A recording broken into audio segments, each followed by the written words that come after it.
Chapter 15, The Forbidden Forest.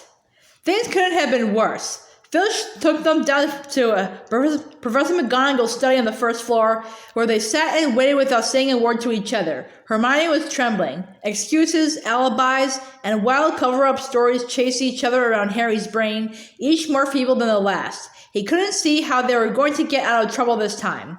They were cornered. How could they have been so stupid as to forget the cloak? There was no reason on earth that Professor McGonagall would accept for their being out of bed and creeping around the school in the dead of night, let alone being up the tallest astronomy tower, which was out of bounds except for classes. Add Norbert and the invisibility cloak, and they might as well be packing their bags already. Had Harry thought that things could have been worse, he was wrong. When Professor McGonagall appeared, she was leading Neville. Harry? Harry! Neville burst out the moment he saw the other two. I was trying to find you to warn you. I heard Malfoy saying he was going to catch you. He said you had a drag... Harry shook his head violently to shut Neville up, but Professor McGonagall had seen. She looked more likely to breathe fire than Norbert as she towered over the three of them. I would never have believed it of any of you. Mr. Filch says you were up in the astronomy tower. It's 1 o'clock in the morning. Explain yourselves. It was the first time Hermione had ever failed to answer a teacher's question. She was staring at her slippers, as still as a statue. I think I've got a good idea of what's been going on, said Professor McGonagall. It doesn't take a genius to work it out. You fed Draco Malfoy some cock and bull story about a dragon, trying to get him out of bed and into trouble. I've already caught him. I suppose you think it's funny that Longbottom here heard the story and believed it too? Harry caught Neville's eye and tried to tell him without words that this wasn't true, because Neville was looking stunned and hurt. Poor blundering Neville. Harry knew what it must have cost him to try and find them in the dark to warn them. I'm disgusted, said Professor McGonagall. 4 students out of bed in one night. I've never heard of such a thing before. You, Miss Granger, I thought you had more sense. As for you, Mr. Potter, I thought Gryffindor meant more to you than this. All 3 of you will receive detentions. Yes, you too, Mr. Longbottom. Nothing gives you the right to walk around school at night, especially these days. It's very dangerous, and 50 points will be taken from Gryffindor.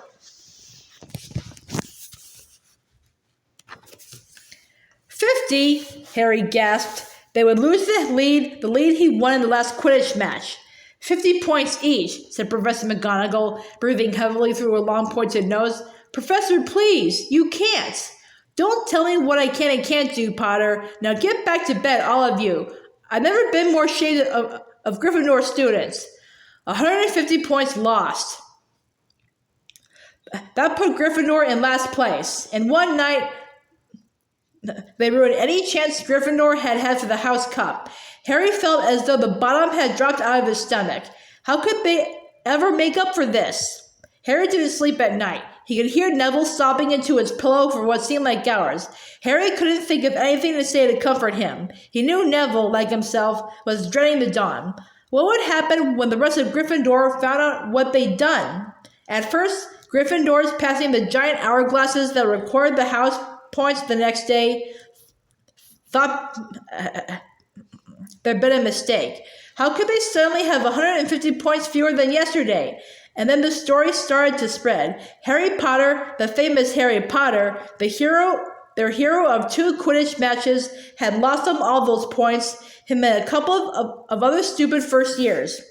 From being one of the most popular and admired people at the school, Harry was suddenly the most hated. Even Ravenclaws and Hufflepuffs turned on him, because everyone had been longing to see Slytherin lose the House Cup. Everywhere Harry went,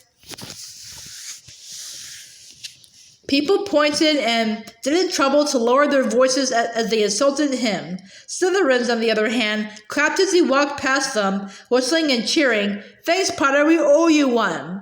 Only Ron stood by him. They'll all forgive this in a few weeks. Fred and George have lost loads of points in all the time they've been here, and people still like them. They've never lost 150 points in one go, though, have they? Said Harry miserably. Well, no, Ron admitted.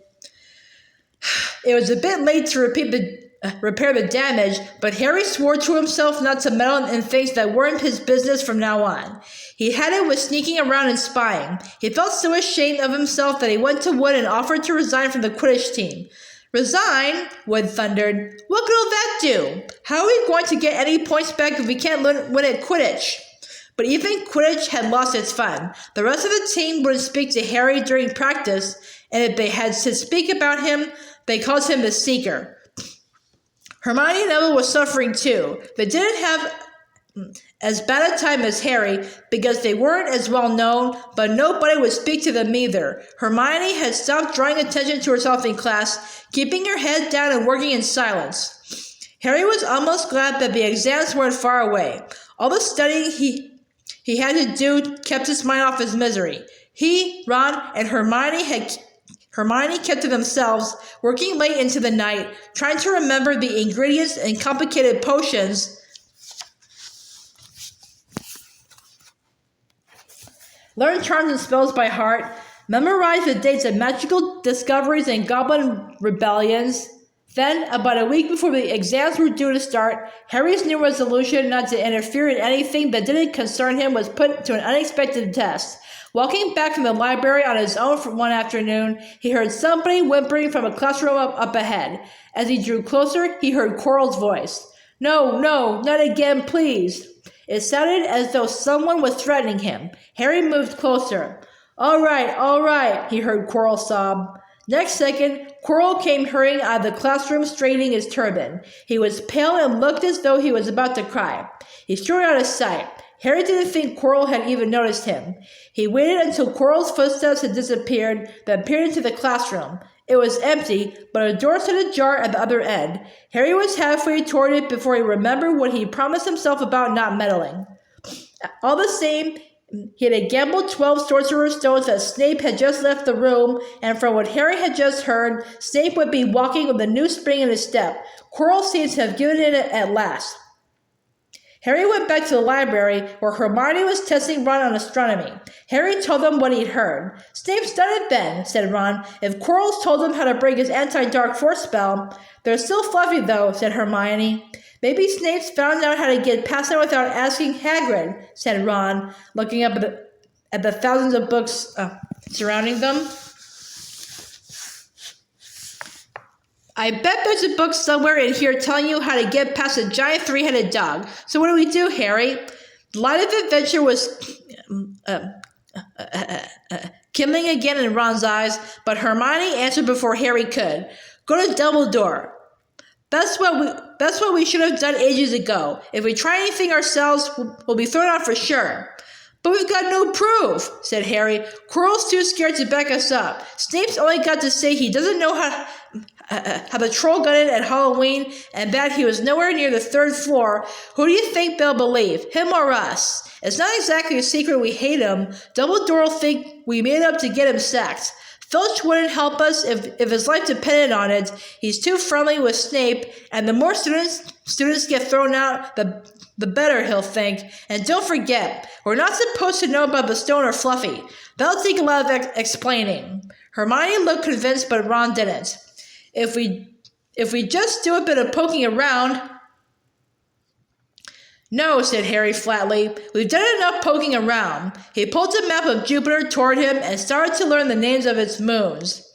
The following morning, notes were delivered to Harry, Hermione, and Neville at the breakfast table. They were all the same. Your detention will take place at 11 o'clock tonight. Meet Mr. Filch in the entrance hall. Professor M. McGonagall.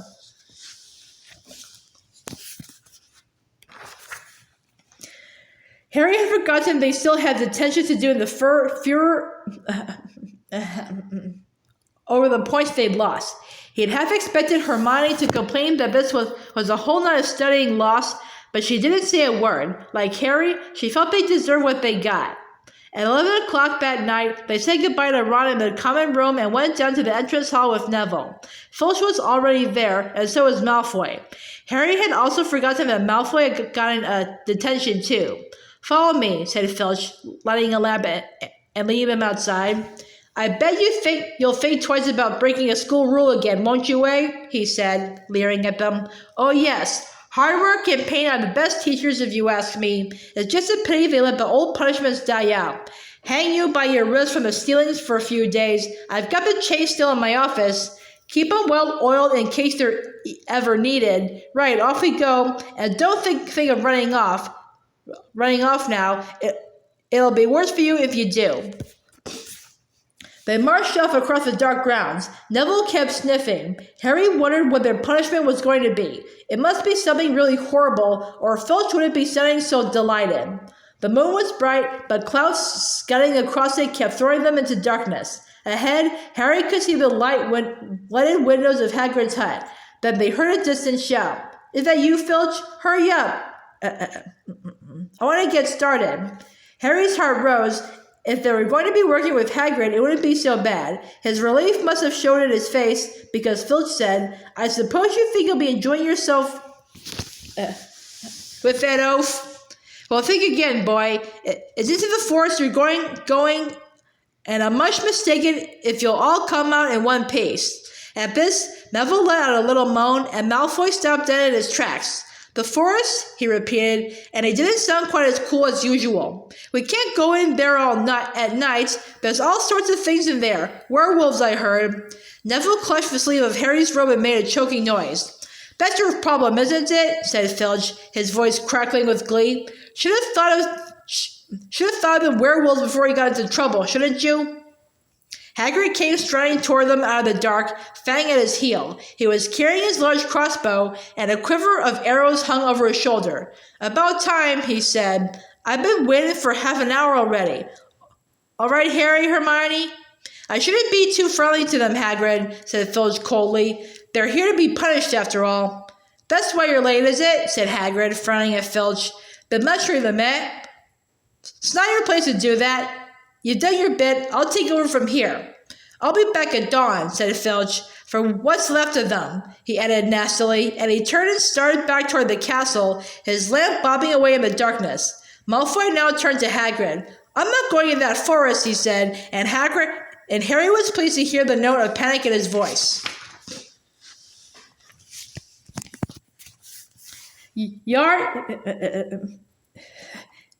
If you want to stay at Hogwarts, said Hagrid fiercely, you've done wrong and now you've got to pay for it.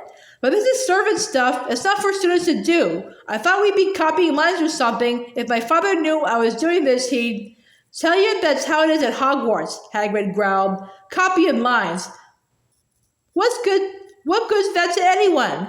You'll do something useful or you'll get out.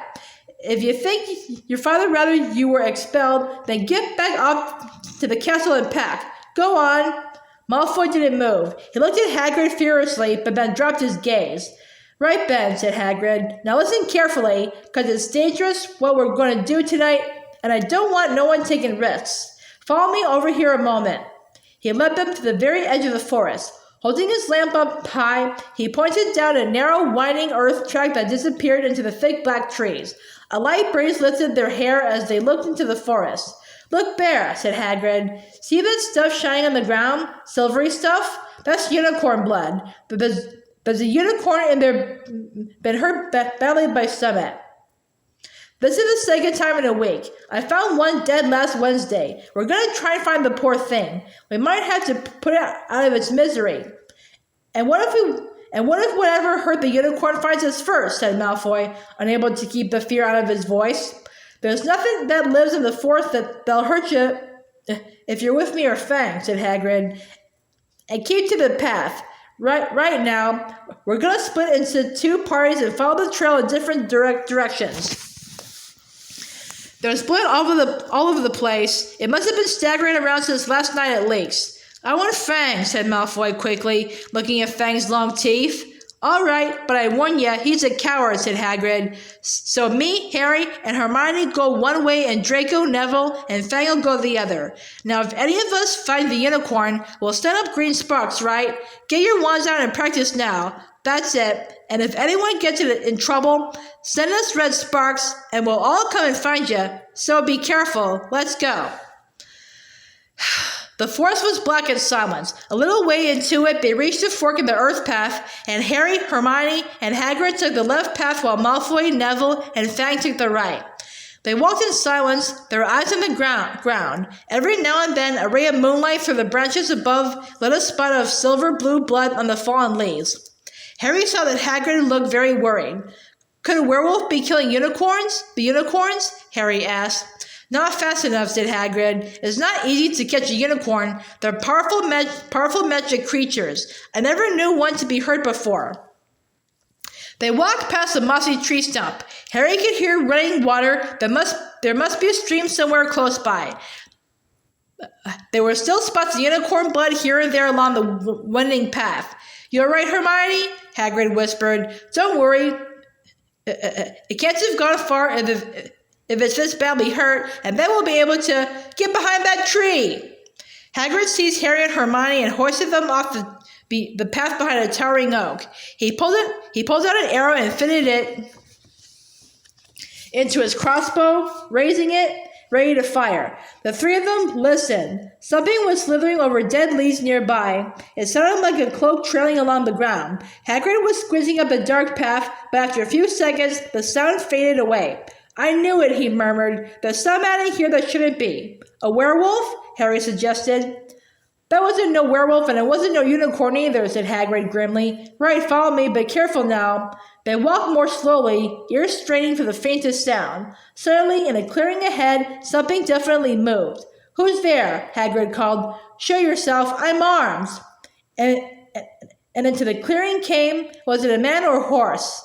To the waist, a man with red hair and a beard, but below that was a horse's gleaming chestnut body with a long reddish tail. Harry and Hermione's jaws dropped. Oh, it's you, Ronan, said Hagrid in relief. How are you? He walked forward and shook the centaur's hand. Good evening to you, Hagrid, said Ronan. He had a deep, sorrowful voice. Were you going to shoot me? Can't be too careful, Ronan, said Hagrid, patting his crossbow. There's somewhat bad loose in this forest. This is Harry Potter and Hermione Granger, by the way, students up at the school. And this is Ronan, you two. He's a centaur. We noticed, said Hermione faintly. Good evening, said Ronan. Students, are you? And do you learn much up at the school? A bit, said Hermione timidly. A bit. Well, that's something, Ronan sighed. He flung back his head and stared at the sky. Mars is bright tonight. Yeah, said Hagrid, glancing up too. Listen, I'm glad we've run into you, Ronan, because there's a unicorn been hurt. You seen anything? Ronan didn't answer immediately. He stared unblinkingly upward, then sighed again. Always the innocent are the first victims, he said. So it has been for ages past, so it is now. Yeah, said Hagrid, but have you seen anything, Ronan? Anything unusual? Mars is bright tonight, Ronan repeated, while Hagrid watched him impatiently. Unusually bright. Yeah, but I was meaning anything unusual a bit nearer home, said Hagrid. So you haven't noticed anything strange? Yet again, Ronan took a while to answer. At last he said, The forest hides many secrets. A movement in the trees behind Ronan made Hagrid raise his bow again, but it was only a second centaur, black-haired and bodied and wilder looking than Ronan. Hello, Bane, said Hagrid. All right? Good evening, Hagrid. I hope you are well? Well enough. Look, I just been asking Ronan, you see anything odd in here lately? There's a unicorn been injured. Would you know anything about it? Bane walked over to stand next to Ronan. He looked skyward.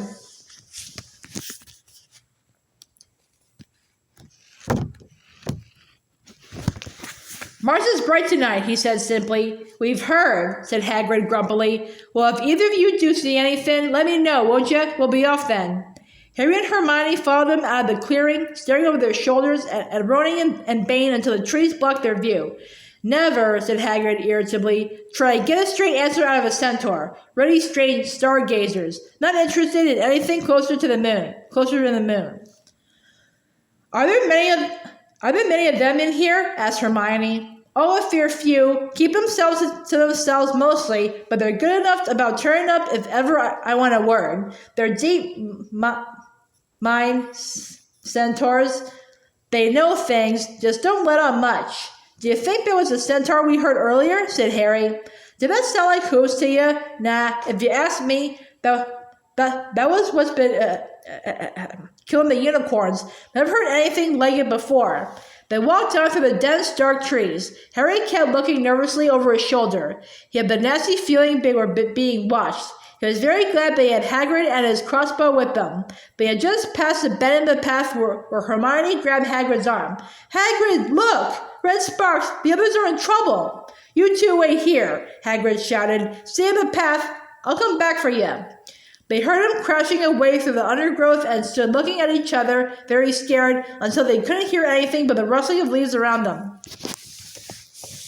"You don't think they've been hurt, do you?" whispered Hermione. "I don't care if Malfoy has, but if something's got Neville, it's our fault he's here in the first place." The minutes dragged by. Their ears seemed sharper than usual. Harry seemed to be picking up every sigh on the wind, every cracking twig. What was going on? Where were the others? At last, a great crunching noise announced Hagrid's return. Malfoy, Neville, and Fang were with him. Hagrid was fuming. Malfoy, it seemed, had sneaked up behind Neville and grabbed him as a joke. Neville had panicked and set up the sparks. "We'll be lucky to catch anything now with the ruckus you two are making." "Right, we're changing groups. Neville, you stay with me, and Hermione, Harry, you go with Fang and this idiot." I'm sorry," Hagrid added in a whisper to Harry, "but I'll have a harder time frightening you, and we've got to get this done." So Harry set off into the heart of the forest with Malfoy and Fang. They walked for nearly half an hour, deeper and deeper into the forest, until the path became almost impossible to follow because the trees were so thick. Harry thought the blood seemed to be getting thicker. There were splashes on the roots of a tree, and thought that the poor creature had been thrashing around in pain close by.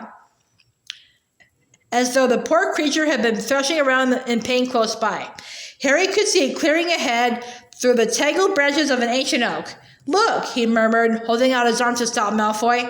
Something bright white was gleaming on the ground. They inched closer.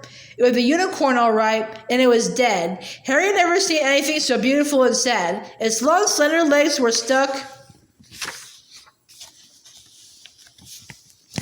out at odd angles where it had fallen, and its mane was spread pearly white on the dark leaves. Harry had taken one step toward it when a slithering sound made him freeze where he stood. A bush at the edge of the clearing quivered. Then, out of the shadows, a hooded figure came crawling across the ground like some stalking beast. Harry, Malfoy, and Fang stood transfixed. The cloaked figure reached the unicorn, lowered its head over the wound in the animal's side, and began to drink its blood. "Arrgh!" Malfoy let out a terrible scream and bolted. So did Fang. The hooded figure raised its head and looked right at Harry. Unicorn blood was dribbling down its front. It got to its feet and came swiftly toward Harry. He couldn't move for fear. Then a pain like he never felt before pierced his head. It was as though his skull were on fire. Half blinded, he staggered backward. He heard hoofs behind him, galloping, and something jumped clean over Harry, charging at the figure. The pain in Harry's head was so bad he fell to his knees. It took a minute or two to pass. When he looked up, the figure had gone. A centaur was standing over him, not Ronan or Bane. This one looked younger. He had white blonde hair and a palomino body. "Are you all right?" said the centaur, pulling Harry to his feet. "Yes, thank you. What was that?" The centaur didn't answer. He had astonishingly blue eyes, like pale sapphires. He looked carefully at Harry, his eyes lingering on the scar that stood out livid on Harry's forehead. "You're the Potter boy," he said. You better get back to Hagrid. The force is not safe at this time, especially for you. Can you ride? It'll be quicker this way." "My name is Faranz," he added, as he lowered himself onto his front legs so that Harry could clamber onto his back. There was suddenly a sound of more galloping from the other side of the clearing. Ronan and Bane came bursting through the trees, their flanks heaving and sweaty. "Faranz!" Bane thundered. "What are you doing? You have a human on your back. Have you no shame? Are you a common mule?" "Do you realize who this is?" said Faranz. "This is the Potter boy. The quicker he leaves this forest, the better." "What have you been telling him?" growled Bane. "Remember, Faranz, we are sworn not to set ourselves against the heavens. Have we not read what is to come in the movements of the planets?" Ronan pawed the ground nervously. "I'm sure Faranz thought he was acting for the best," he said in a gloomy voice. Bane kicked his back legs in anger. For the best? What does that to do with us? Centaurs are concerned with what has been foretold. It is not our business to run around like donkeys after stray humans in our forest. Ferenz suddenly reared onto his hind legs in anger, so that Harry had to grab his shoulders to stay on. Do you not see that unicorn? Ferenz bellowed at Bane. Do you not understand why it was killed? Or are the planets not let you in on that secret? I set myself against what is lurking in this forest, Bane, yes, with humans alongside me if I must. And Ferenz whisked around, with Harry clutching on as best he could. They plunged off into the trees, leaving Ron and Bane behind them. Harry didn't have a clue what was going on. Why is Bane so angry? He asked. What's that thing you saved me from anyway?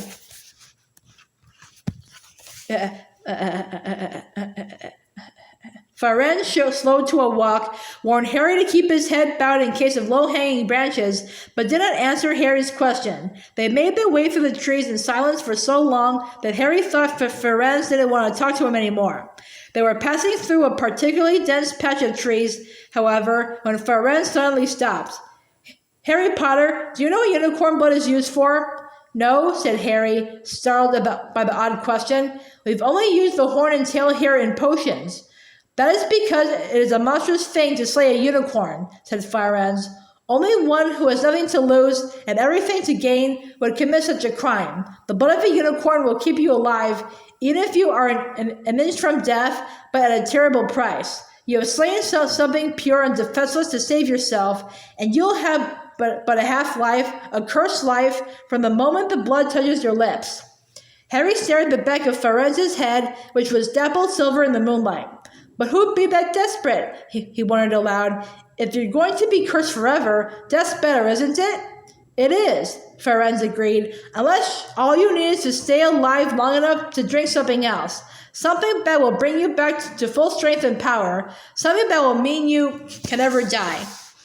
Mr. Potter, do you know what is hidden in the school at this very moment?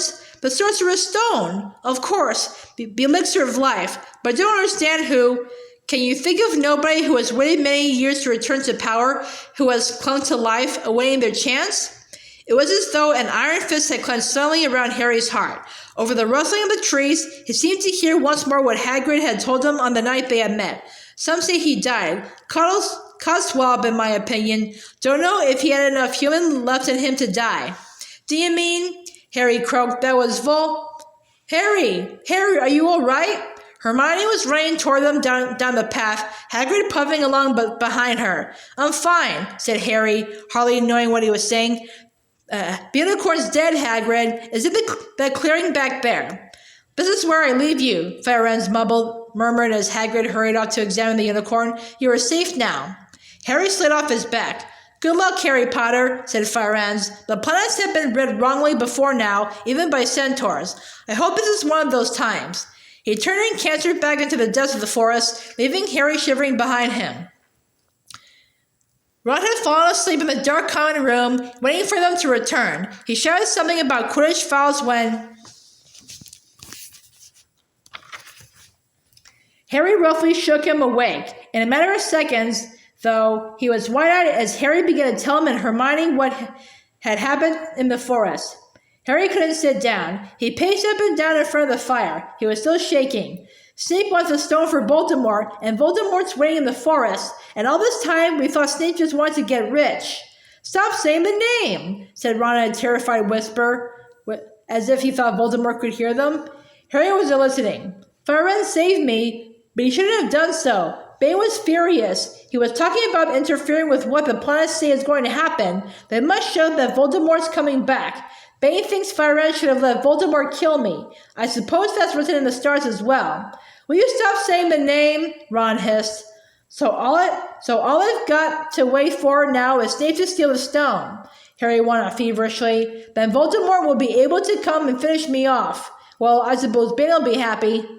Hermione looked very frightened, but she had a word of comfort. Harry, everyone says Dumbledore's the only one you know who was ever afraid of. With Dumbledore around, you know who won't touch you. Anyway, who says the centaurs are right? It sounds like fortune-telling to me, and Professor McGonagall says that's a very imprecise branch of magic.